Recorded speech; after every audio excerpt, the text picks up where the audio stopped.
What's going on, everyone? Welcome back to another episode of Bridging the Gap here on the Jersey First TV network. Unfortunately, going into today, there was a bunch of technical difficulties on Stephen and I's end, so it's going to look a little bit weird, possibly. We had to switch to a different system of recording. We had to go to Zoom, and my laptop literally just turned off right before we were about to start. Ridiculous. But anyway, I'm AJ Malillo. I'm Stephen Rombolo, and we're still here. It sounds like you're living like not only every student's worst nightmare, but especially a law student's worst nightmare. I have a midterm in about a week that I have to actively write an outline for it and get prepared for it, and my laptop just turned off. Turns out, not turn back on. Plugged in, wasn't dying. No idea what just happened, but MacBook has other plans. Yeah, exactly. I'll have to figure something out, but it's not for me to worry about at this specific point in time, I guess. But anyway, we have some good stories coming for you today. I think that they're all going to be very interesting. It's going to be a great show. We're going to start off talking about free speech again, which, if you couldn't tell, is a pretty big issue for me and Stephen. And then we're going to talk a little bit about the Patagonia CEO.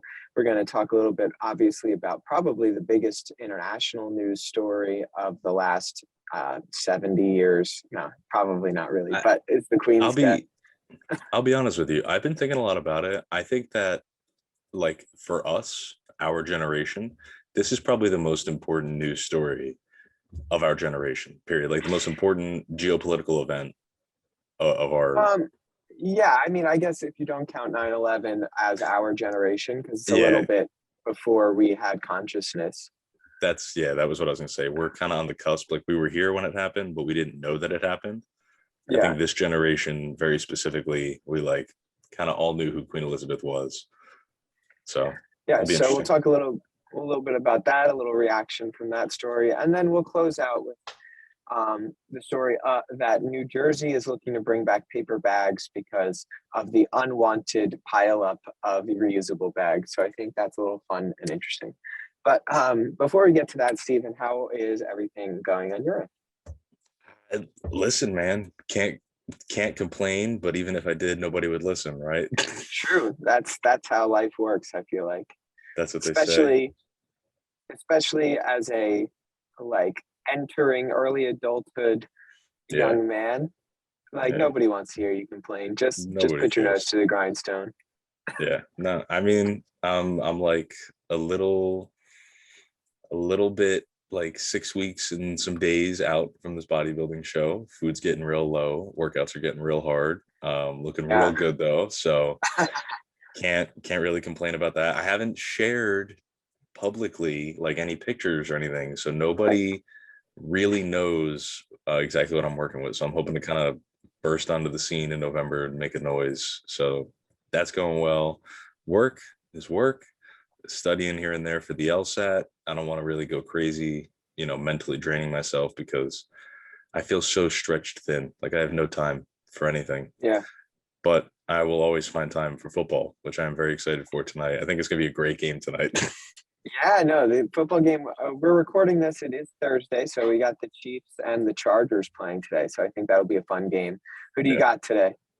I'm going Chiefs. It may or may not be because I have money on the line, but I'm going Chiefs. That's fair. I don't know. I think that it's safe to go Chiefs, but the Chargers look like they're ready to prove something this year, so they might. It's going to be a good game.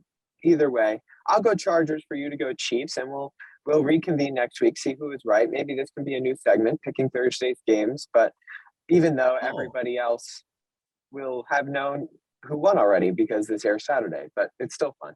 It's fun for us. Yeah. All right. So and you, we're not just gonna gloss over Mr. Law School over there. I think we just did talk about everything that's going on in my life. My computer's broken, and I am trying to put that in the back of my head so that I don't have to worry about it right now. And there you have it, ladies and gentlemen. Everything that's going on in a law student's life is exactly what happened 10 minutes before the minute that you speak to them, because that is how busy they are. No, that's exactly right. I don't really have time to think about anything that happened more than about, I'd say I've been thinking about my morning class, and that's about the furthest back. Some girl that sits behind me in school asked if I watched the Yankee game last night, and I did. I fully watched the entire thing, among doing other things. Like, it was always on, and I couldn't remember. I was like, I think so. And she was like, oh, so you had a good night? Like, you were out? And I was like, well, I was out, but I definitely didn't drink last night. Like, I had one beer, and that's how shot my memory is for things Just that isn't, personal jurisdiction or whatever yeah, we're talking you're just about in burnt. class. You're just burnt. Yeah. But I am never too burnt to talk about the Foundation for Individual Rights and Expression, otherwise known as FIRE. Boom. That's how you do a transition, Stephen. That sounded Um, like a paid advertisement. that's either way. But FIRE is a nonprofit organization that's focused on free speech, specifically when it comes to colleges.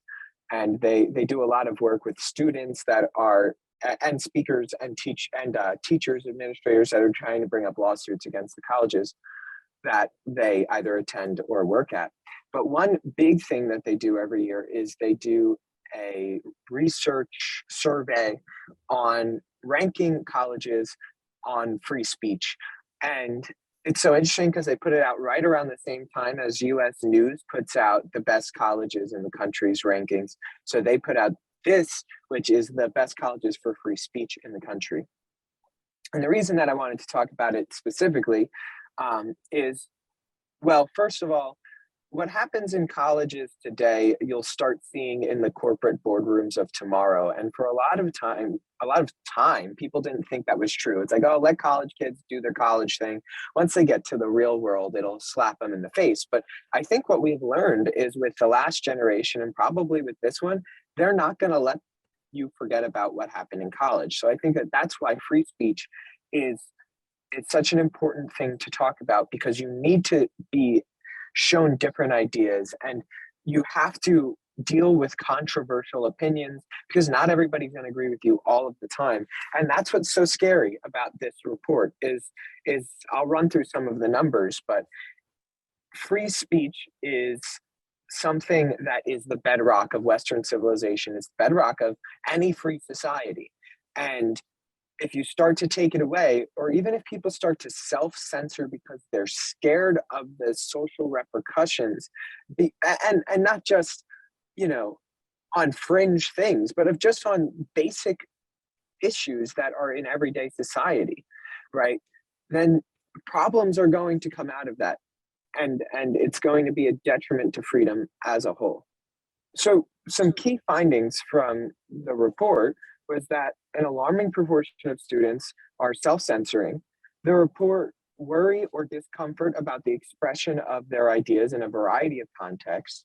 They find controversial ideas hard to discuss, which, I mean, fair enough. They are hard to discuss, but you should discuss them, especially hard and controversial ideas. That's the most important thing to discuss. I'm a big proponent of the ideology that like the hard things are the things that you should be doing. If it's hard, you should probably be doing it. I completely agree. Um, some worrying things about the way free speech is taught on campus. Like, they find that their administration has unclear or even worse uh, regarding free speech in general. So rules around it, what they accept as free speech. Um, and they even report that disruption of events or violence are to some degree acceptable tactics for shutting down the speech of others, right? So all of those things in context are very, very, very scary if you're looking at the future for our democracy, which is built on debate and free speech. So other than that, just some other things about the survey, right? So about 44,000 undergraduate full-time 4-degree seekers are part of the population for this survey. And it's complete, the margin of error is about plus or minus 1%, right? So it's a pretty good survey, all things considered. They also found that they basically looked at, when it comes to student perception of free speech, they looked at a couple ideas. The comfort expressing ideas in 5 settings, which include things like being in class, being in the dining hall, things like that. They look at tolerance for liberal speakers, particularly speakers when it comes to liberal speakers. Let me see what they're actually looking at there. I know one is like transgender rights, speaking about transgender rights on campus, speaking about things like vaccine requirements and masking requirements on campus, Black Lives Matter on campus, the Israeli-Palestinian conflict, affirmative action, abortion, climate change, right? Economic inequality, gender inequalities, transgenderism. These are all things that like they kind of talk about when they're talking about tolerance for either liberal ideas or conservative speakers on campus. And then there's the administration's behaviors, so whether or not they support or sanction scholars for what they do and say. The top 5 organizations for free speech, or universities for free speech rather, based on this survey are the University of Chicago, which I'm pretty sure has been the top university for free speech for a couple of years now. Kansas State University, Purdue University, Mississippi State University, and Oklahoma State University. The bottom 5 are Columbia University, University of Pennsylvania, the Rensselaer Institute, Georgetown University, and Skidmore. Right, so if you're looking at those bottom 5, you're talking about some of the most prestigious institutions in the country, and they are ranked at the bottom for free speech. So you're talking about 2 Ivy League schools, and I think Georgetown might as well be an Ivy League school if it's not, right? So it's like, those are big deal schools. And they're ranked to not support free speech. I think Columbia got a 9.9 ranking on this. Like, and 9.9, when in comparison, the overall score of the University of Chicago was, let me pull it up. University of Chicago was a 77.9. So you're talking about a huge difference on these things. And mostly it comes from comfort expressing ideas for students. But when it comes to directly about New Jersey, I know you're all wondering, well, where do our Jersey schools rank? And I'm proud to say, Steve, that our alma mater ranks 32nd in the country, slightly above average for free speech climate. We're 15th at comfort expressing ideas, 49th for disruptive conduct, but 176th or 167th rather for administration support, and 193rd for tolerance for speakers. Now, I don't really know of many speakers that weren't left-leaning individuals that we even had on campus. So I would imagine that's probably why the tolerance for speakers was kind of low. But yeah. Other than that, right, Montclair ranks number 32, Rowan ranks 67, Rutgers ranks 113, and Princeton ranks 169. So those were the Jersey schools that were ranked. I just want to know what your thoughts on, obviously this was a lot of information and just kind of numbers that were thrown around, but the biggest, I wonder what your thoughts are on this. The biggest group of people that felt that they could not express their opinions, and maybe these two things go kind of hand in hand, is that 25% of male students felt that they couldn't express their opinions, but about 50% of students said that abortion is the most difficult conversation to talk about their opinions on. And that makes sense to me, because if this is a 50-50 issue per se, let's say, then half of the people think that their opinion on the issue is difficult to discuss and talk about in class in front of their peers. Yeah, I mean, so I'll say this on a personal anecdote. As alumni of Montclair State University, not once did I ever feel personally, this is my personal experience. Not once did I ever feel uncomfortable talking about anything in a classroom or a private discussion with anybody, whether it be faculty, administration, students, friends, visitors, whatever it may be. I actually even recall probably one of the best memories that I had there was outside of the one dormitory, Blanton Hall. There was a libertarian group that had a free speech ball, and it was a giant beach ball, like 7 feet tall, bigger than me. And they just had Sharpie markers, and they were like, free speech ball, write whatever you want on it. You could write anything you wanted. They kept it on there, couldn't tell you yes, no. And it was a wonderful way, in my opinion, to see a group who cares about free speech, right? The libertarians, college libertarians, come out and give students a really viable, non-passive aggressive way of expressive communication. So Montclair State does a great job at allowing those things to happen.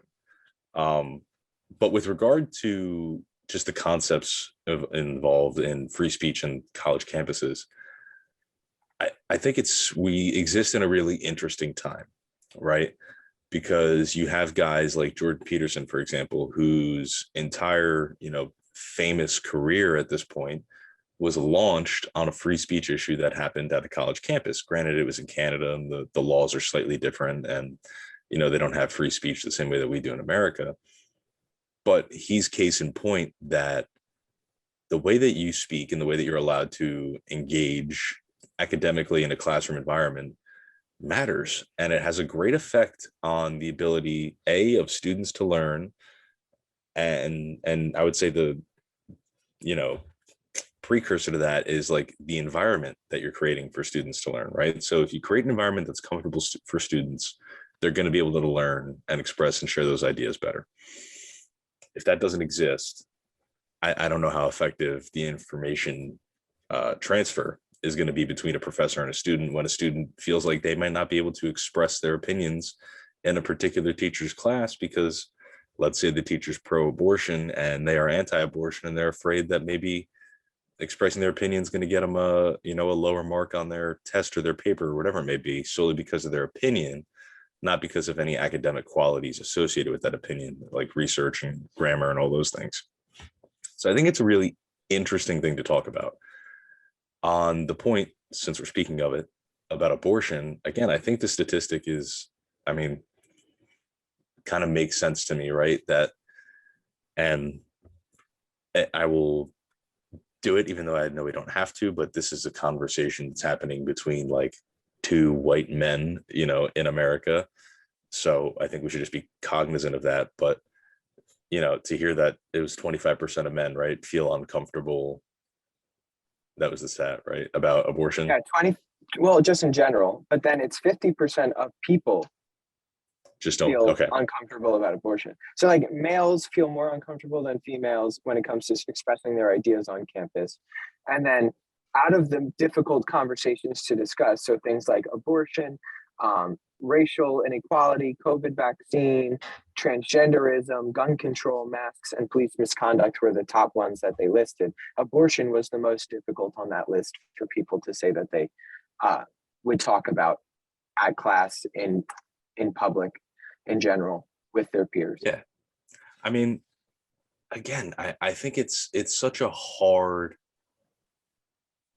I have so many thoughts, right? So the first thing in my head is, what's the old trope that your parents tell you, right? Like when you sit down at a dinner table, there's like two things you don't talk about: abortion and religion, right? Yeah, like well, that's religion like, and politics. yeah, right. I just balloon that into abortion because that's what it always comes down to. It's like, oh, we agree on this, we agree on that. Well, let's get down to the meat of it: abortion, right? Like that's where that conversation always ends. So that makes sense to me. We're kind of conditioned to keep those conversations private, and it's not really public discourse, which, I disagree with. I think you should be able to talk about anything, anywhere, with whoever you want. That's how we, allow for the freedom of expression and exchanging of ideas, and how we develop as a society. The other side of that, though, that I think is interesting to explore, you're looking at an issue, right, where we have this generation, our generation, and I feel like this is a common trend in just about every story we discuss, but we're on the forefront of this social media era, right? So these same conversations that you can have in a classroom, well, all it takes is somebody, to let's say, John's in class and John makes an anti-abortion statement. Well, Susie gets online and makes a post about John, and now everybody knows that John is, holds this opinion, right? Or even just out of There's context, takes what he says John hates women and wants yeah, to, wants every single woman to forcibly carry, a child they don't want. Something, that's not fair. Even though he could have easily been like, yeah, I think that we shouldn't have abortion after the first trimester. right. So it's the point that I'm trying to make is with the tools that we have at our disposal, this enhanced communication, social media, and ease of access, like to other individuals, period, almost immediately, is that it's easy to conflate what somebody says and what somebody means. And that's the importance of allowing people to have the opportunity to fully flesh out and speak and sort of talk through these ideas, is because exactly what you said could happen is more than likely what happens. Somebody makes a very in context comment in a classroom discussion that is based on academia. There's, no harm, no foul when you're having these kinds of conversations. If you walk into a classroom and your intention is to upset your classmates or get a rise out of the teacher or be controversial for the purpose of being controversial, then I don't think that you're a positive contributor at all to what college is about. But if you're there and you're willing to expose yourself to other opinions and have your opinions exposed to scrutiny, then you're there for the right thing. And there's no reason that that should ever be stifled. The issue that we struggle with as a generation is that we've sort of been coddled. And I know that this is going to sound like real boomerish of me, but, you know, whether I like it or not, we're the generation of participation trophies, and everybody deserves a voice and nobody is wrong and everybody is entitled to their own opinions and feelings. And if somebody makes you feel a certain way, you have a right to react to that. I don't believe that's true. I think that with freedom comes responsibility, right? And so when you're talking about a classroom specifically, free speech is the most important thing on a college campus. Like I've been saying, like you've been saying, to expose yourself to new ideas, to have your ideas exposed to scrutiny. When you start shutting that down,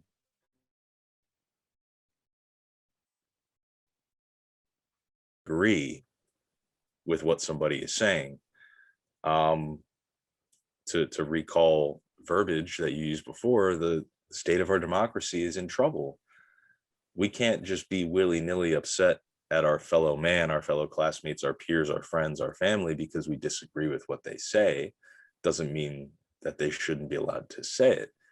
And I think, again, college is such an interesting place for this to sort of flesh out and be the epicenter. I would say college, and like we were talking about last week on social media with, Twitter and all the bannings and stuff, these are very public places where a lot of conversation is supposed to happen, and stifling it or shaming people for it, or on the internet, you can get doxxed, which is essentially where like people will put out all your personal information as a reactionary, like, I don't like what you said, you upset me, I'm going to upset you now in this really personal way. And that does nothing for anybody except A, create conflict, and B, stifle whatever kind of middle ground you were going to come at anyway to develop potentially a new idea or potentially a new relationship. Like whatever could come out of the conversation, you've cut off at the head simply by being intolerant to hearing other people's opinions. You have the right to speak freely, um, but you don't have the right to like tell people that they can't.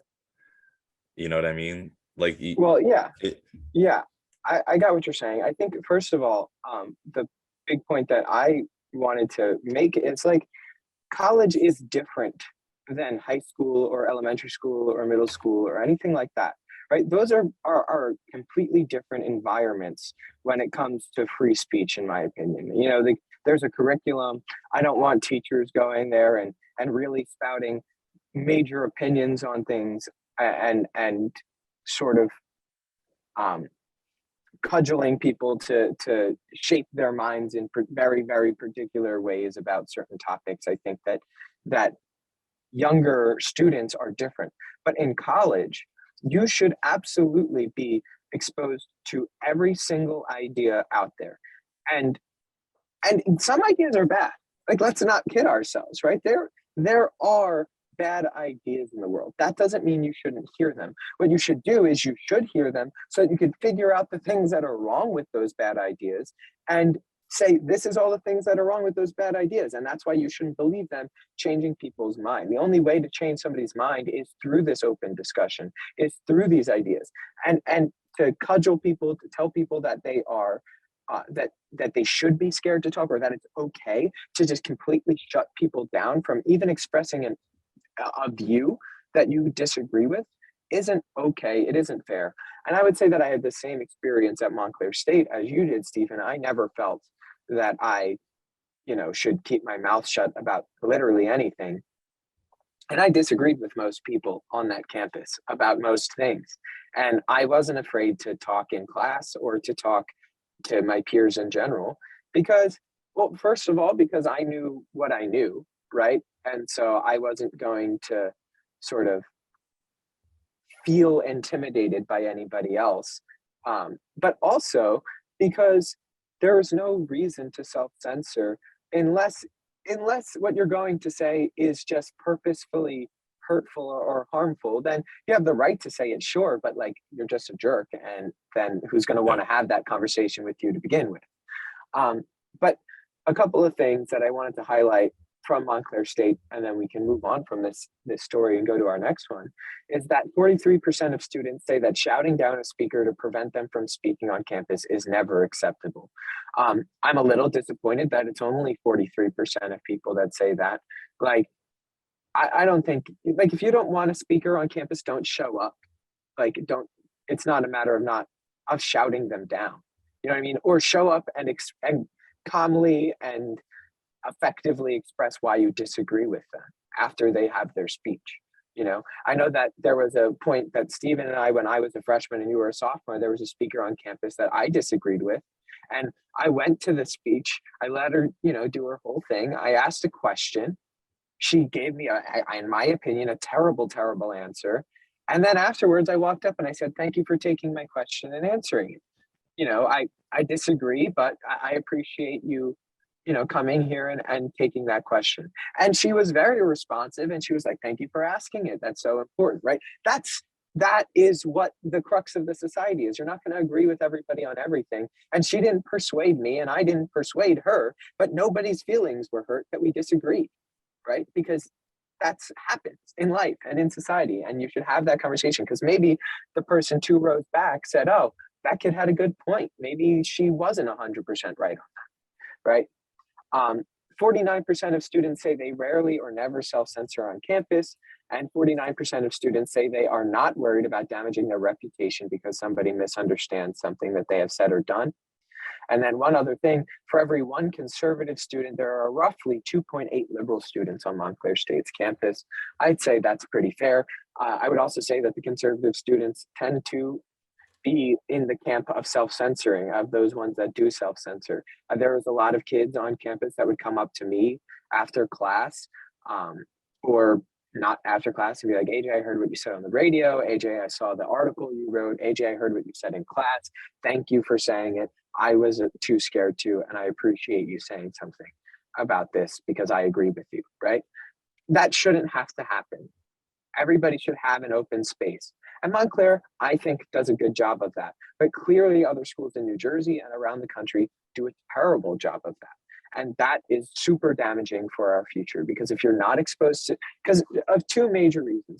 If you're never exposed to anything that you disagree with, then you're never going to grow and learn as an individual. You're going to get stuck in an echo chamber, and you're going to be surrounded by these ideas that lead you further and further down a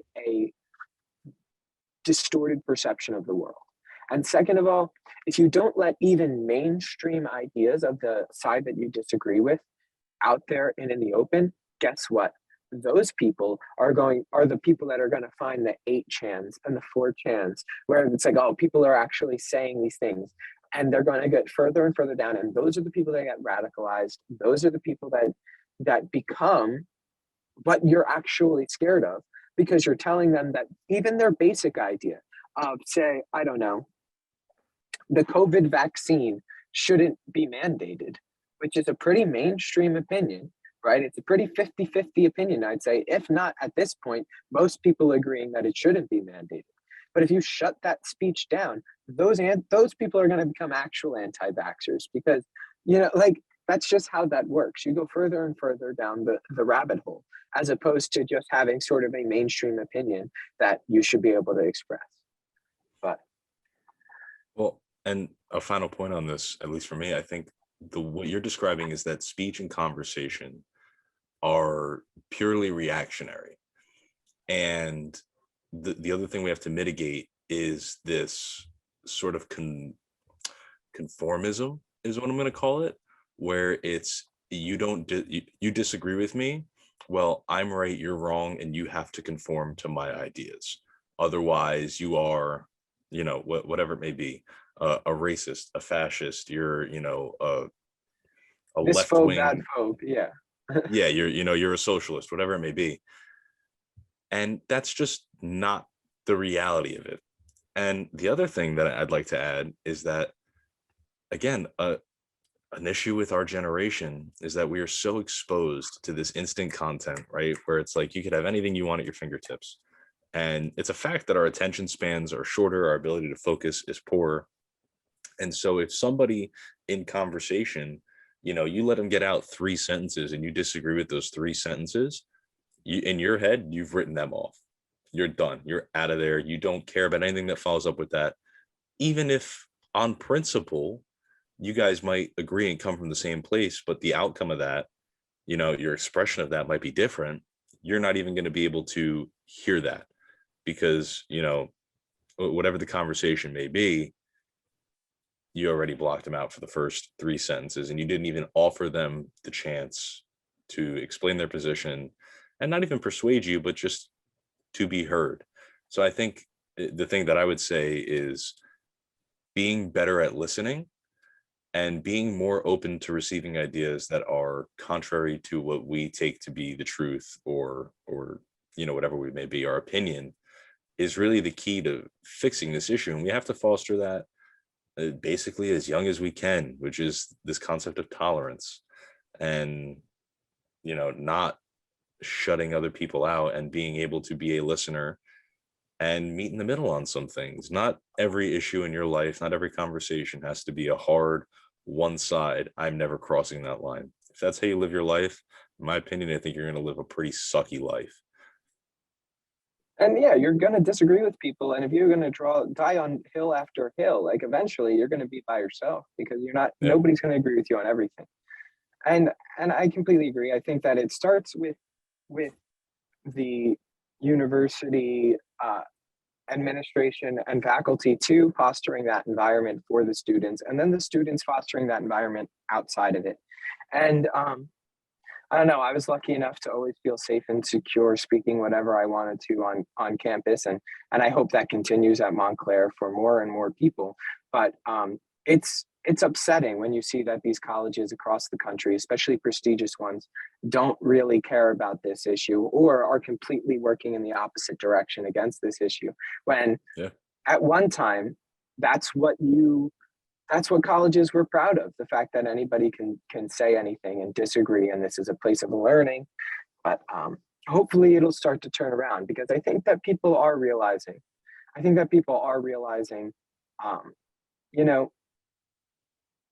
this is something that matters. Free speech isn't just another right.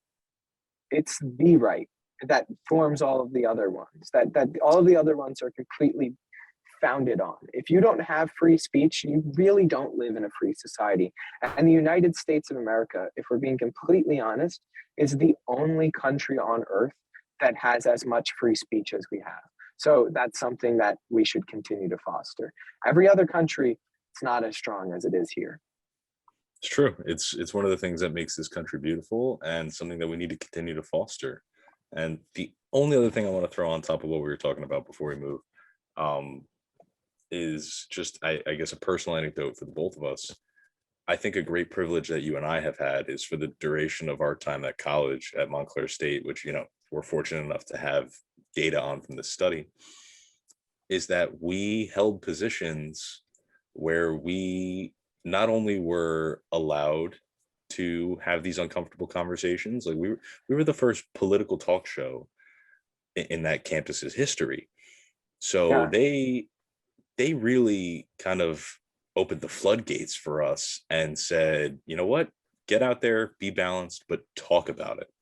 And I think that that's why maybe you and I have such a passion about this and feel so strongly about this issue, is because we're direct beneficiaries of this, and the conversations that we've started, the people that we've had come to campus, and the articles that we've been a part of, the people we've had the opportunities to interview, is all by virtue of the university, our higher ups, our administrators taking a chance on us and letting us discuss these hard topics. So for that reason alone, I am tremendously grateful for Montclair State, but all other things included, given the data that we have from this study, I'm even more proud. So Yeah, I'm proud too. Hopefully, it'll keep climbing the ranks, right? I want to see it in the top yeah, 5 someday. So hopefully, the administration looks at that and adds something to even improve on. Because obviously, we were ranked pretty high, especially among public universities in the U.S. yeah, news stuff. So it's good to be high on both. I'd say instead of, yeah, unlike, I think it was Columbia that basically rigged the system for the US news. A big story about Columbia rigging the system for the US news polls yeah, and putting them really high. And then they rank last in this free speech. So I think those two things go hand in hand. We won't super cover the rigging story, maybe in another week though, because I think that is an interesting story. But I think those two things go hand in hand. It's the worst for free speech, but we know how to rig a system. Um, but anyway, let's go to our next story, Steve, as we have, I think, exhausted that one for the week. yeah, I'd say so. So this is an interesting story. And again, I think it marks a generational line, but it also doesn't. And I'm going to unpack that a little bit as we sort of work through what happened with Patagonia. Everybody knows Patagonia. It is like the outerwear brand, right? It was founded 50 years ago, give or take, by this gentleman. Now, you have to excuse my pronunciation. I do not speak French. I am going to do my best here. I believe you pronounce his name Yvon Chouinard. He's an American, incredible human being, separate from what he did with Patagonia. This guy was a rock climber back when it was like this weird, like maybe 200 people in the country were like really actively going out, climbing mountains, doing all this stuff, whatever. Has this remarkable story that he tells about starting Patagonia, where it's basically like him, a few of his friends, they took this 6-month trip from California to South America. They were eating like cat food out of like the back of vans, just kind of going down the coast, surfing, climbing mountains, kayaking, like living this pioneer sports, like incredible lifestyle. And he had noticed, this trend with clothes. And specifically, I was doing some research about this, and I can't for the life of me remember what they're called, but the little picks that they would put in the mountains to like climb up. This guy was like, the ones that I'm buying from Europe are one-time use. He's like, you spend 15 cents on them, you stick them in, you go, and then like you're just supposed to leave them there, because he talks about the European model of rock climbing as being this conquering thing, right? Like you leave your mark on this mountain, you've conquered it. For him and his buddies, where they came from, and this is what ultimately founded the brand Patagonia, and what led to the news as of late, the past 2 days, is that he's always been concerned with the admiration and preservation of nature. So he actually taught himself how to be a blacksmith, made his own version of these things that were reusable, sold them for like $1.50, which was incredibly expensive compared to what the market was used to buying. But his whole pitch was, you don't need to keep buying these. You can use these over and over and over again. You don't leave them stuck in the side of a mountain, and you leave nature as it was. You go, you do your thing. It's a long-term investment, and you keep nature beautiful for the next person to come and see it. So one thing leads to another. He starts making clothes for these expeditions. Boom, Patagonia is born based on this concept of giving back to the environment. And and I think it's so funny because this guy is just a remarkable person. We could spend hours talking about this guy, in my opinion. um but he's spoke his entire career essentially about how he never wanted to be a business owner. He has, to quote him, no respect for the stock market. And they did a famous ad on Black Friday in the 90s. There's a picture of a Patagonia jacket and it said, "Do not buy this jacket." He has always, always, always encouraged people not to buy his products because he is so concerned about refurbishing, reusing, reselling, and basically upcycling the materials. So the business model of Patagonia is very, very different. I think it's important to have just like a tiny bit of context about it. All their goods are marked pretty high. It's an expensive brand, but with every purchase, you get a lifetime warranty on it, meaning you could have bought a jacket 30 years ago. You could send it to Patagonia right now, and they would completely refurbish it and send it back to you as if it was brand new. If it was too far gone, they would take the materials, upcycle them, and take what they could out of them and make new garments with them. And they also offer a separate marketplace, like through their own website, where if you don't want to send it in and you don't want to, have it upcycled, it's almost like an eBay that Patagonia fosters just for Patagonia items. So they take it, clean it up, and then help you sell it to somebody else. So they're constantly recycling through their own products. Uh, this is a hit. These guys make over $1 billion. Let's see, $100 million a year. It's valued at $3 billion, which is an insane amount of money. And this is a dude who was literally like some ragtag rock climbing surfer, never wanted to be a businessman. So Eating he's 83. eating cat food cans that he got for 15 cents and living out of his car. Exactly. Now he's almost accidentally created this $1 billion company. And he talks Yeah, about he the first said time. the first time he saw that he had $1 billion or he was a billionaire or whatever, he was disgusted by it. Yes, he's like, "I don't drive Lexuses. This is not what I am." So what he did, and this is a complete shock. Nobody has ever really truly done anything like this. He didn't sell Patagonia, and he didn't take Patagonia public. He kind of just gave it away, right? So that's what you've been hearing in the news. Is he just Gave kind it of, away at Jace. yeah. So what he did was he took 2% of their overall shares, which is the voting stock, and put it into this thing called the Patagonia Purpose Trust, which is going to be like overseen by like family members, friends, advisors, whomever, that is basically going to ensure that Patagonia, as it continues to operate, is going to make good on their promises about, environmental activism, social justice causes, whatever it may be. So this move alone cost the family about $17.5 million making this, transfer. So these guys are spending money to no longer profit from a company that he accidentally became a billionaire with, right? Like it's bizarre. So then the other 98% of the shares is going to a nonprofit called the Holdfast Collective, which is a 501c4, which, it can make unlimited political contributions, and the family doesn't receive any tax benefits.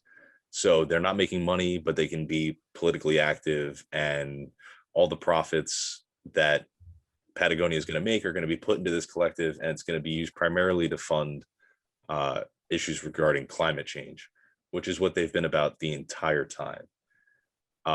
So I think what's really interesting and what I want to sort of get the take on here is this 83-year-old man who's like, by every possible definition, like a hippie drifter, right? Creates $1 billion company by accident, becomes a billionaire, hates it, and then instead of just giving all his money away or selling the company, taking the money and doing what he wants with it, says this company's still going to exist. I want nothing.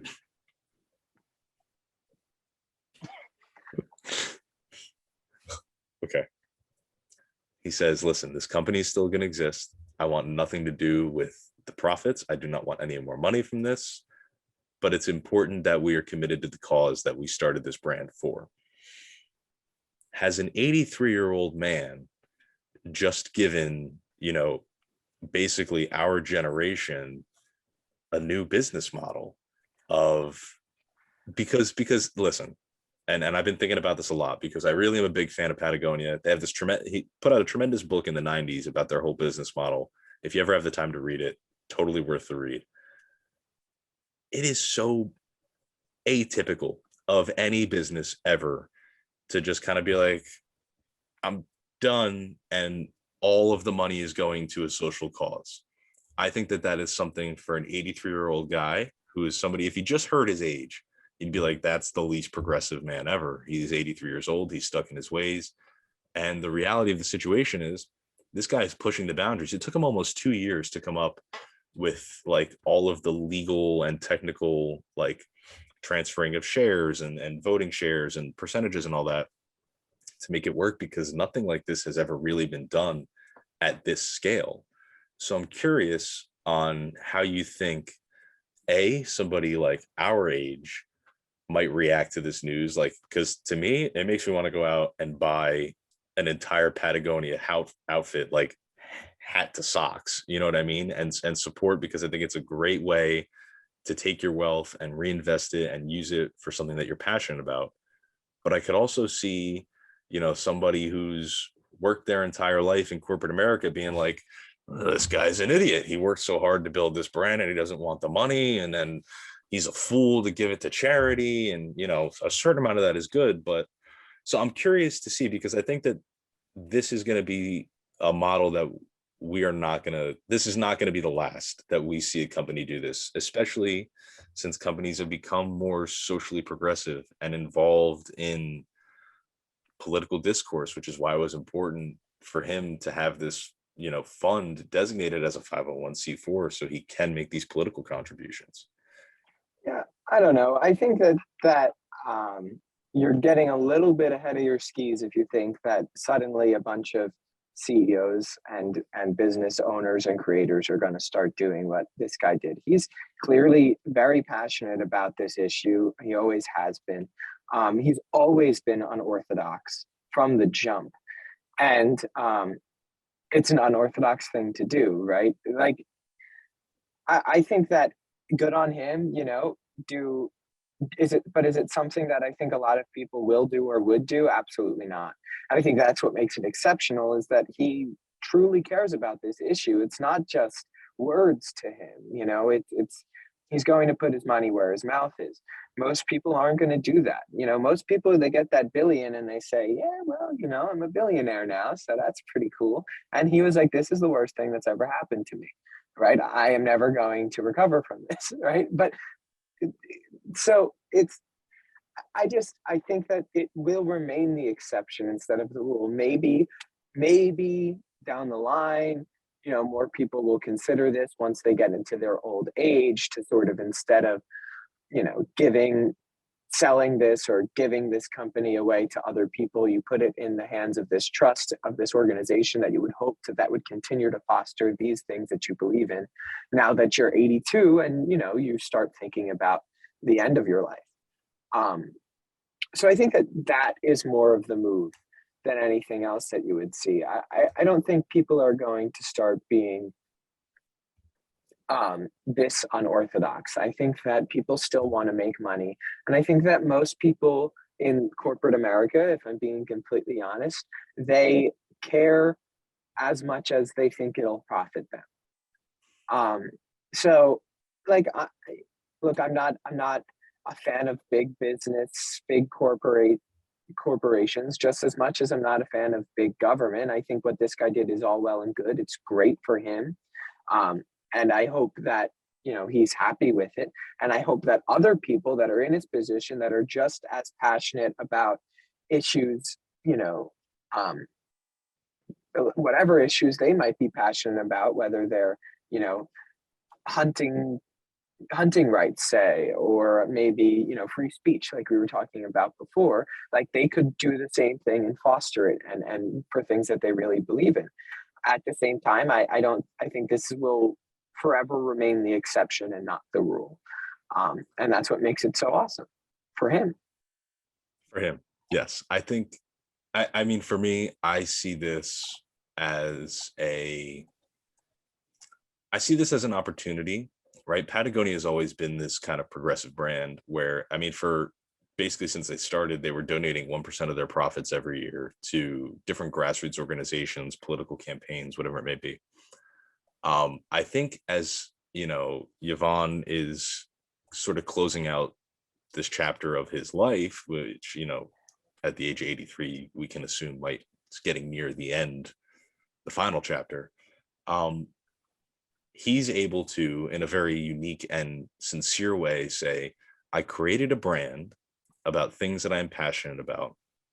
And I am certain that I have done the things, throughout my career and my life, that when I'm no longer here, this thing that I created will still advance the mission that I am passionate about in a really real way. Right. So, from a business perspective, I think, whether you're a CEO leaving a company, like I know Steve Jobs struggled with this a lot when he left Apple, was once you're out of there, somebody's going to come in and they could take this thing that you created in a direction you did not want it to ever go. Right.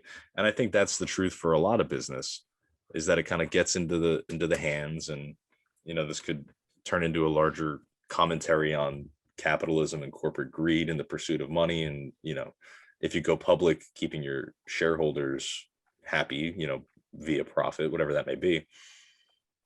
What I'm hoping for, and essentially what I'm trying to get at here, is I hope that our generation, the people who are young now, who, have this sort of bravado about them. We live in a very socially conscious time where, you're kind of expected to have an opinion on every issue.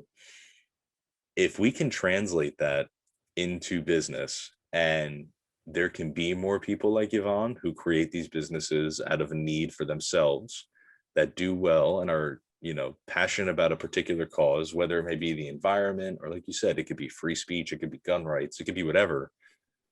And then to take this thing you've created and relinquish yourself and your profits from it and say, I created it with the intent of advancing this social cause. So that's what this is going to do. It's going to continue to serve this social cause, and I have no need to continue to make money from it. I think that's a genius business model, and something that, hopefully works out. I mean, we'll see as the years go on, and depends on Patagonia's sales and the function of these trusts and these. Yeah, I would agree. I think it's remarkable, but it's exceptional, right? Like the reason it's remarkable is because people aren't going to do this and don't do it. I, in a perfect world, you're right. People would have this idea, this is my business. Okay, I made my money, and I don't need to make any more. But that's not how people work, right? So on a grand scale, Yeah. because somebody is always going to want more, right? So, yeah, idealistically, sure, great, spot on, like good for him. I think you're right. But I think realistically, if we're being realists about this, no, like it's never going to be that way. um, It just uh, it's remarkable. I agree. But that's why it's remarkable, because it's so not what the nature of the beast is. if nothing else, I think that the importance to me of A, him doing this, but B, us talking about this is, to your point, like, it's okay to break the mold. It's okay to do business in a different way. Like, I mean, this is a guy who clearly he's worth a billion dollars. Like, he is a billionaire. Like, by no means is he a bad businessman. I think it's a fresh take on business from a really old guy. And Yeah, I agree. it's inspiring to me, you know, being so young, knowing that, maybe someday, you never know what life has in store for you. who knows? I don't need to be a billionaire. I could be a millionaire, create my own business, and do the same thing. And I think, to your point, it is it is the it's exemplary. It's not normal, but I would ask, why can't it be normal? Like Um, by him doing this, and it's not like it's some brand you've never heard of before. Like that's the other thing. Patagonia is a name that everybody knows. So you're yeah, talking about $100 million in profits, like it's a big deal. And for him to say, I am done, the company will live on and we will continue our mission. It's never been about the money, it's been about the mission. I think is a brilliant way to look at business and something that is going to resonate, I hope, with people our age who have, I mean, we've been having the discussion for years now, this real distaste for excessive wealth. And, whether or not we're going to call it what it is, at least on the left side of the political spectrum in America, this sort of wealth redistribution attitude and, the rich are guilty and all these things. Here's a billionaire that's doing something great. This is a yeah. billionaire that I could see a lot of people who lean my way being like, you know what, that's a great billionaire, which sounds a little bit like an oxymoron, but Sure. I mean, I have no disdain for billionaires as individuals. I have no disdain for people that make a lot of money if, they're providing a service for a lot of people, right? Like that doesn't bother me. I don't think it's unethical for someone to say, to turn around and say, hey, I'm a billionaire now. I want to be a multi-billionaire, please. Like that doesn't bother me as long as they continue to provide a good service for people and they have it. And is it nice for somebody to contribute to charity and do things like this? Yeah, that's nice. That feels good, warms the heart. But just to use like two sports analogies for this, that I think to get my overall point across. It's like um, Barry Sanders was a football player that retired really early after having a Hall of Fame career. He could have gone on to play multiple more seasons in the NFL, but he retired out of the blue early because he wanted to maintain his health and be able to be there for his children and be fine. And guess what? People don't do that. Like he did it, and that's all. That's remarkable and good for him. But most people don't do that still. Or to take baseball, it's like, well, Shohei Ohtani pitches and hits, and he's really good at both. You're going to see more people that do that. No, you're not, because it's really hard. And what the CEO of Patagonia did is really hard. And not from it's like, it might be easy to say like idea, but when you get that first, look that you're a billionaire or you're worth $1 billion, it's really hard to give that up, right? That's not something that's easy to give up. So it's easier said than done for most, I would say. And it's remarkable because it's difficult and it's different and it's not what most people do. And I don't think there's anything wrong in praising the man for doing what I think both of us would say is a right thing to do, is a morally good thing to do. absolutely. But I don't think it's a morally bad thing if he didn't do that. And he just said, I care about this issue, so I'm going to donate money to it, but I'll keep making my money. Thank you very much. Yeah, I guess And the I want point my is, kids to make the money too. yeah, I I feel like this man has the potential, like the brand itself that he created and pioneered for so long has created a new standard, and there's a lot of brands that have modeled themselves after Patagonia. And I hope that, as he wishes the legacy of Patagonia continues beyond him, I hope that the legacy that he's leaving now continues beyond this move made by Patagonia, because I think that it would swing public opinion about big business, tremendously in the other way in a time when it's trending to be not favorable. And I would say the same thing that I was saying before about people who have tremendous amounts of wealth. If I mean, listen, it's not like this guy's losing his $1 billion in the bank. You know what I mean? So I don't know. I think this is a phenomenal decision. I think it's something that's inspiring to people our age, because this is an issue that we care a lot about: social, socioeconomic inequality and billionaires paying their fair share, or, being better contributors to society with that wealth.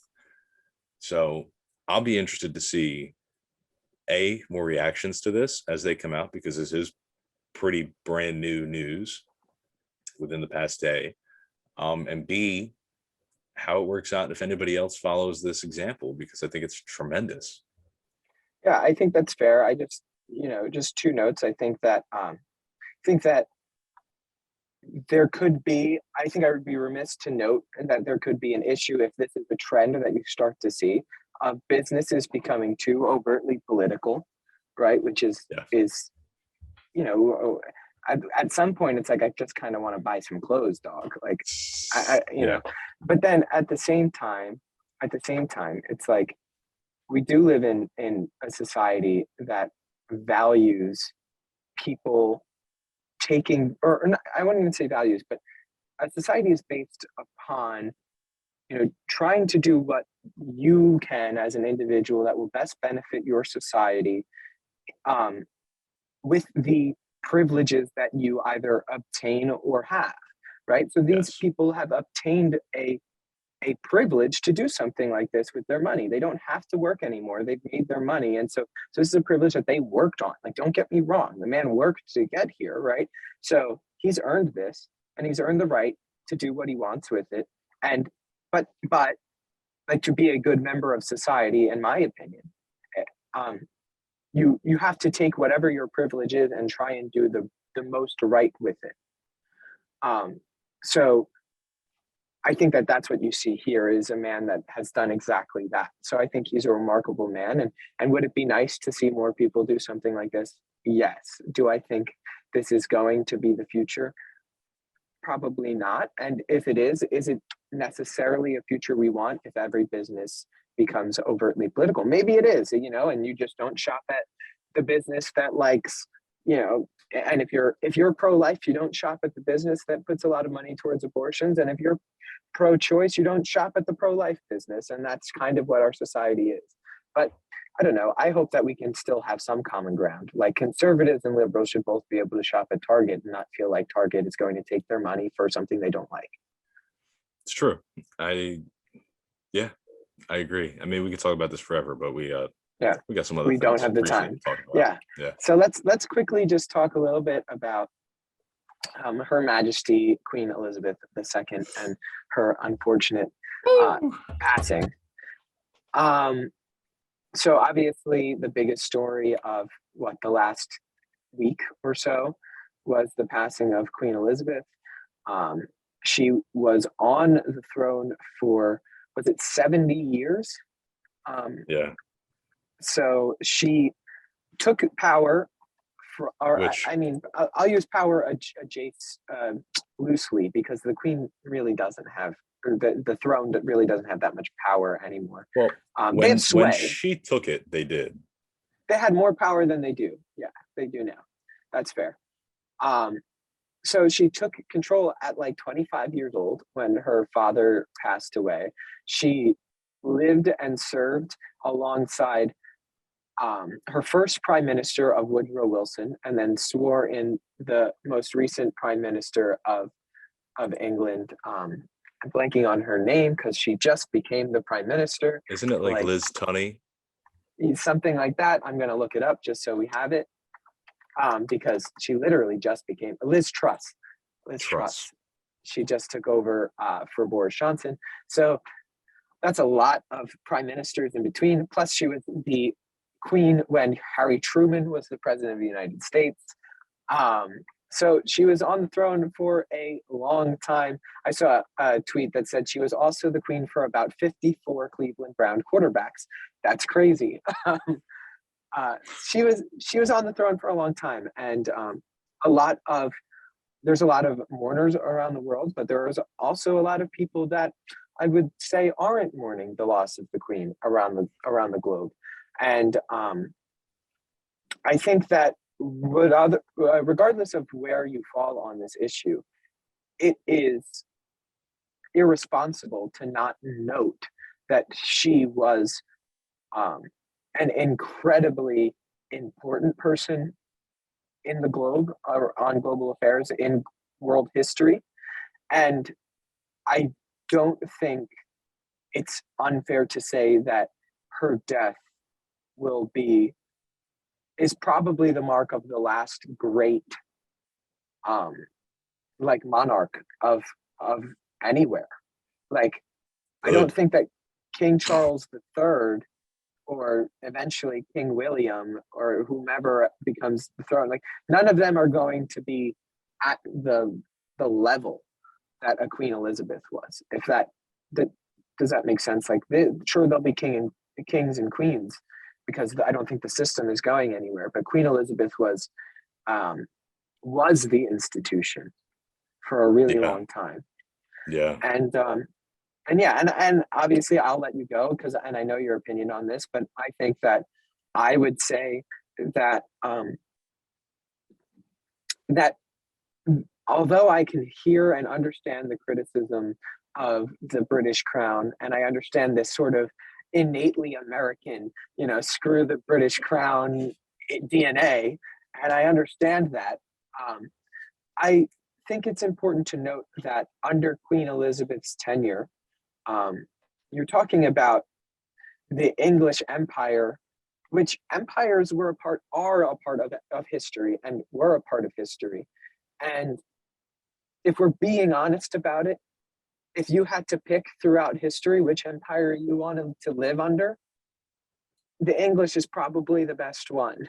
They were the most progressive. It was the first empire to really end the institution of slavery across its borders. It was an empire.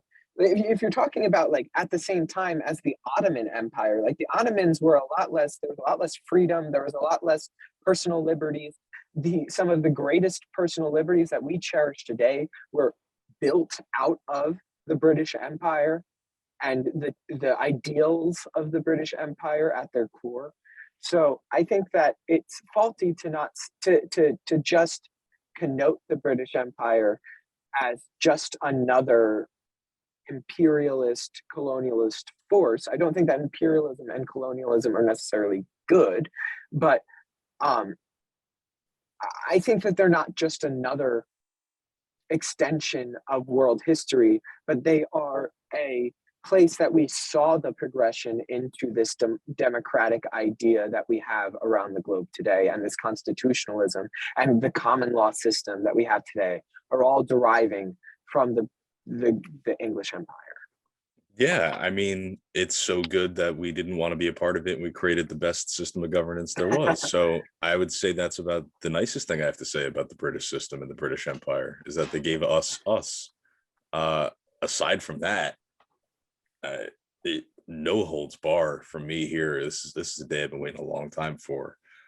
I think that she listen the same things that you said about her. She was her death is important, and she marks the last of a illustrious, or she's the last of a high ranking hierarchy of people in an organized system. You could say the same thing about Osama bin Laden. Like, to me, I would not put those two people anywhere close to each other in conversation. Like, I just don't think that that's even remotely fair. to me, she was absolutely like the last living, breathing example of a time that is and should be and will properly be left in the past. Um, and for exactly the reasons that you said, that she is, like, Queen Elizabeth is Queen Elizabeth. King Charles III will never be that, and I think that that is as it should be. Um, to see people around the world weep over this woman who stood at the helm and was the last real representative of, and I'm not going to discredit anything you said about the ideals and freedoms and liberties that we took, or inspired by the British Empire, or whatever, but also the imperialism and the colonialism and the slavery and the thievery, and everything that Which came with an empire. with an She empire, an empire, and it's not the just English Empire, an it's empire. it's it's just really unfortunate that she was the last one. Like that, it's just a matter of circumstance that it was Queen Elizabeth that had the throne for that long, lived through that transitionary period, and came out on the other side. It, to me, it's always been bizarre so long as I've been alive. And I know you know me on a personal level that this is something that I have very serious opinions on, that there are people who are going to mourn and weep over a 90 something year old woman who held no real power, you know, for most of her career, who was in this position of her estate is worth like $1 billion something. Do you know why she acquired that estate? Because she was born. She did nothing to earn that position, to earn the titles or whatever. She picked up duties. She assumed duties. Yeah, and I think to say that that is nothing is not fair either. Like at Well, 21 years old, at younger than you and I, she gave an address that dedicated her entire life to service of her country. At 21, she lived till she was 92, and you know what? or how, like she served the British country, and she served as sure an unelected but a representative of the United Kingdom and the people of the United Kingdom, and What? and as a head of not a head of state, like the No, head of the that's country. Well, there's the head of state, and then there's the head of, I guess, the government. Yeah, so the head of state for yeah. this country. Um, And the 14 plus others that they've colonized and are still, she's still technically the head of state. Sure, but I mean, those countries at this point, like if they wanted to say, "Hey, I want to declare independence," a lot of them could. A lot of them have been They trying for a long time. Sure, yeah, Scotland and Ireland, but then you have like Canada that basically still looked at the Queen as the head of state and what isn't trying. Yeah, Jamaica wants nothing to do with her. I What just is, think, you know, what does Queen Elizabeth and the British Empire have to do with Jamaica? Nothing. What business do they have there? What? None. Why sure, did but I why mean, why did she you give could that make. speech at the age of 21? She gave the speech at the age of 21 because it was her duty, But why was it her duty? because she was born into the family, and she was, and when her father became king, she was actually never supposed to be the queen. Like she wasn't even in that line of succession because her father was the second son of the king that came before, and so when her uncle abdicated the throne, her father took it over, and she became the next in line. And then I you're think. talking about a woman in the Yeah, no. Oh, 1940s. listen. I want it to be so clear that everything that I am saying and all my opinions, it, no disrespect to her and the boundaries that she broke, being this, you know, powerful woman sitting at, you know, the highest of the high tables. Fine. I think that it's all predicated on a very prehistoric and outdated and unfair way of governance and life, of imposing your rule and your will and your culture and your beliefs on other people. She only ever held that position, and she was only ever eligible to hold that position because of the blood in her body. That is such a Sure. stupid way to run a government and allow people to, you have to print my face on your money because I was born by this guy and you weren't. Tough luck next time. I get the $1 billion estate. I get the stolen jewels. I get all the stolen art. It's all mine because I was born. I have no respect for that. Yeah, no, I'm not And here clamoring for no, Hunter Biden to become the next president of the United States. I Obviously, understand. I understand. And my point is, we took the great things and the liberties and the freedoms, and to be fair, we figured out what some of those liberties and freedoms were because they were taking them away from us to begin with, sure. and said, we want all of that, except we're going to pick who gets it because it's ridiculous that you get to just make decisions because of the blood in your body. It gets Sure. me absolutely fired up and heated that there are people to this day, right now, actively, September the 15th, 2022, a week after this woman died, who are upset, who are like cannot believe that this woman who for no reason other than the fact that she was born held this position, it is like off the face of the earth. It Well, I actually think blows my mind. It I blows think my mind. that this is the where the rubber meets the road for where we disagree. Uh, it's not a matter of necessarily the institution for me. I think that she was remarkable in her position, though. I think that she is a great woman of history, and she should be looked at fondly as the stalwart of the position. Do I think that we should have kings and queens and they should have monarchical rule over people, whether they are geographically right next to them or geographically thousands of miles away from them? No, I know. I don't think that monarchy is the proper system of governance. And I don't think that empire is necessarily a great thing, right? I don't think countries should be Yes. invading other countries and taking over. Yes. That being said, just like, mourning the death of somebody who did, who, like we were going at before, right? She was privileged in her birth of being part of this royal family, obviously, right? That was she had no control over that. She was born into it, like you're saying. It was a privilege that was given to her Mhm. for by no work of her own. I think, and the reason that people are mourning her is that she, as an individual, took that privilege and did a lot of good for a lot of people with it. She represented her people well. She was a respected person on the world stage. And she wasn't perfect. She's a person. Who took control at 25, and in those 70 years, she did a lot of bad because people do a lot of bad. But she also did so much good and was such a stalwart and good face for the British people. Whenever the British people were at their knees, Queen Elizabeth II knew what to say and how to say it to bring them back up.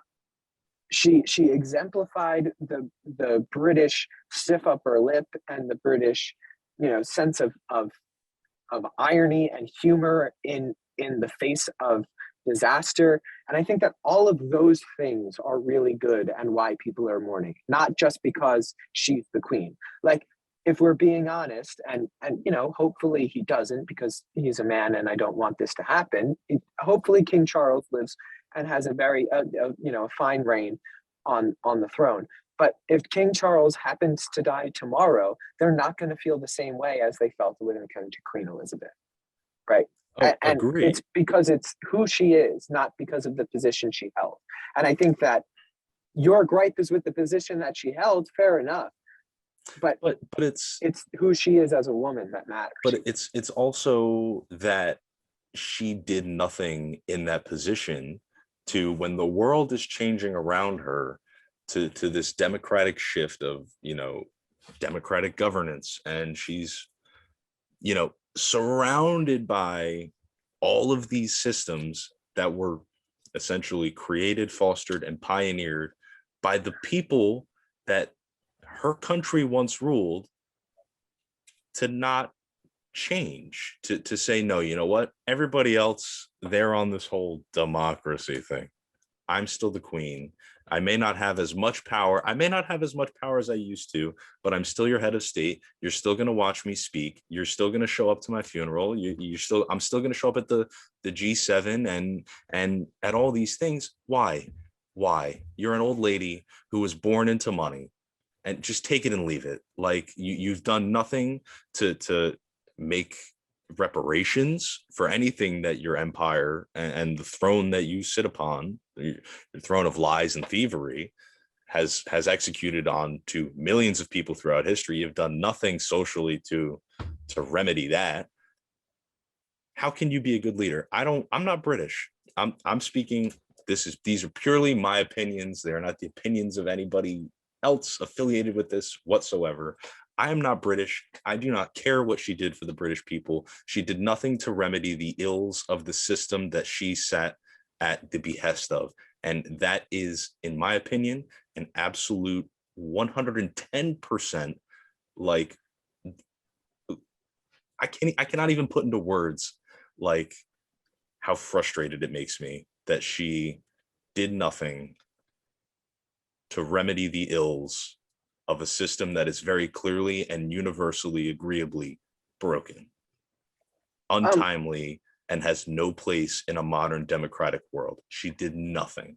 Instead, she grasped onto it, played the queen card, had all her jubilees and all these things to celebrate, sitting on a throne, again, built on lies and thievery and deception, and pain for millions of people for hundreds of years.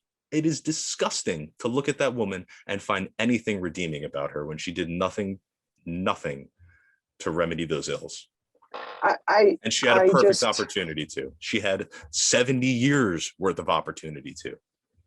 I think that first of all, I don't know if I can't say that she had an opportunity, because I think that the Parliament of England has pretty much all of the power that that the Queen at one point had. So when it comes to reparations and things like this, like I don't think that the Queen really has that power, had that power. And I would say again, my only final point of this is, as no fan of empire and monarchy myself, um, the only thing that I'd say is that all of the things that you're describing are, I would say, I'm going to put it this way: all the things that you're describing are the rule of a monarchical system, right? Like every single monarchy slash empire across Absolutely. history, across the world, it's the exact same thing that you're Yep. describing. I think that you celebrate where it's the exception. That doesn't mean you disregard where it's the, where the same, that they fell into the same traps as everybody else, but you regard and celebrate the exceptions, which I think I outlined before, and we don't have to go into because we're running long today. But um, so that's my only point, is that I don't necessarily disagree with your gripes, but I think that your gripes are with a system and not with the individual. Um, Well, and the individual has these other exceptions that are also intrinsically linked to her. and listen, that's fine and that's well. And like I said in the beginning, it's it's the same. It is. I'll give her the benefit of the doubt, but it is the reason that I cannot stand the the feverish fanboying and girling of her. It wasn't her choice. It wasn't her decision to be queen. That being said, she and like I said before, all this was the last queen of the last great empire, and she did nothing to transition this ancient system into the modern world and remedy or make amends or do anything. Nothing. She stood silent when the world and the people who have felt oppressed by the British Empire confronted her and her government, and only ever pandered and catered to the British people. So that's why the British love her. I think anybody else who's not British just sees this dainty old woman who waves and has cute dogs and has the word queen in front of her, because we've been conditioned to see that as, some sort of meaningful title. And they're like, oh, she's a great lady. I disagree. I actually am so happy that I can wake up in a world where I feel that the degradation of modern aristocracy is like happening every day. Like it's just weakening, and I hope it collapses from the knees and falls on its face, never to rise again. I cannot stand Well, it's weakening in the monarchy, West. kingdoms. Yeah, It's weakened in cannot the stand. West. I can't say that Putin is much removed from a king, or Xi Jinping is much removed from a king, or there's an actual king in what, Thailand, like, Yes, so. yeah. Well, that's the But next one. That's my next big enemy over there. We're just gonna topple But them one by one. That's all. but let's move on to our last story, which we can cover very briefly, which I think is funny. Is that New Jersey is officially coming to the realization that getting rid of plastic and paper bags might not have been such a great idea, as the reusable bags pile up. They're not really recyclable, even if they are kind of recyclable. They say you shouldn't recycle them. You only get so many washes out of them, so many uses out of them before they tear or rip. So now New Jersey's thinking about bringing back paper bags. Um, I don't know. It's just another one of those things, in my opinion, where before you change something, make sure that the change is good and will achieve the goals that you want it to without bigger negative impacts than will be had, or stick to your guns. Like it's the same thing with the idea of like trying to ban gas cars in California, and I think also floated in New Jersey, which is just asinine to me. Like, if you, especially in California where they can't even keep the lights on, so let's just make everything electric anyway. But like, let's how do I phrase this?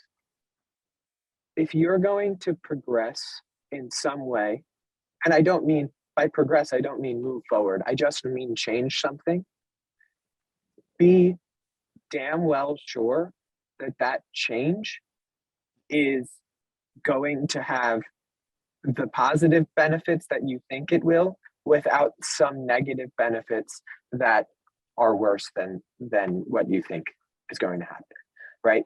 So I think that that's the thing with the cars, and with these bags on a much smaller scale. Like, the inconvenience factor and the factor of these things just piling up in people and they have no idea what to do with them.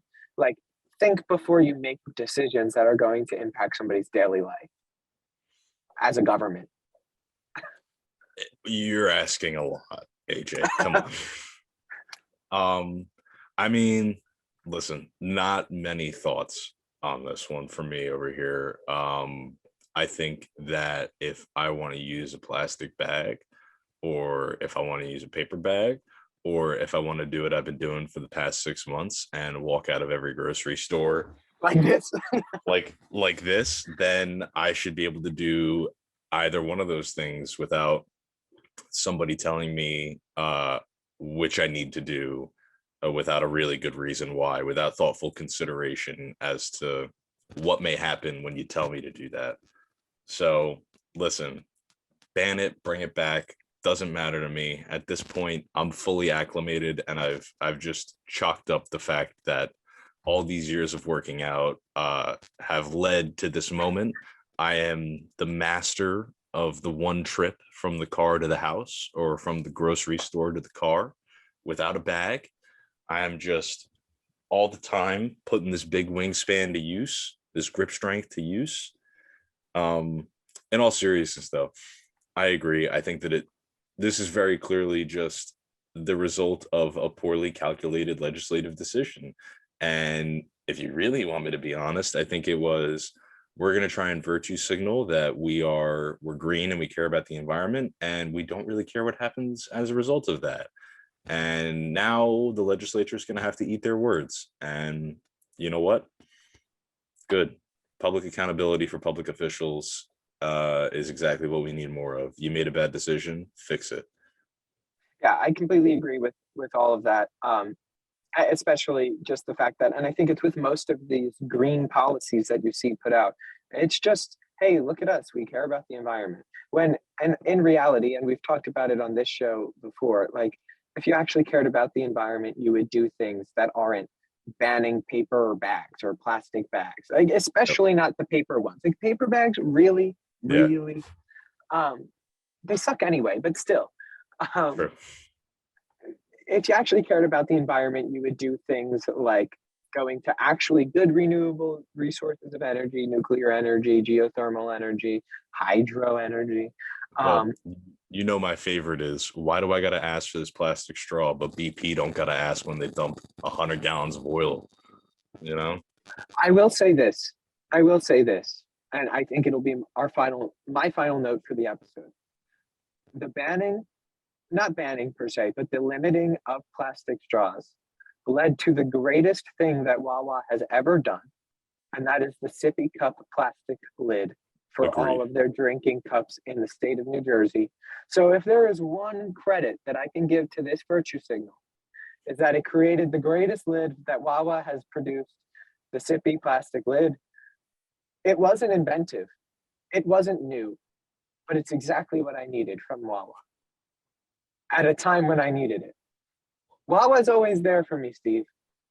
It always has been, and I hope it always will be. And so my final point on this episode, at the very least, the one positive impact of a virtue signal policy was the sippy cup lid.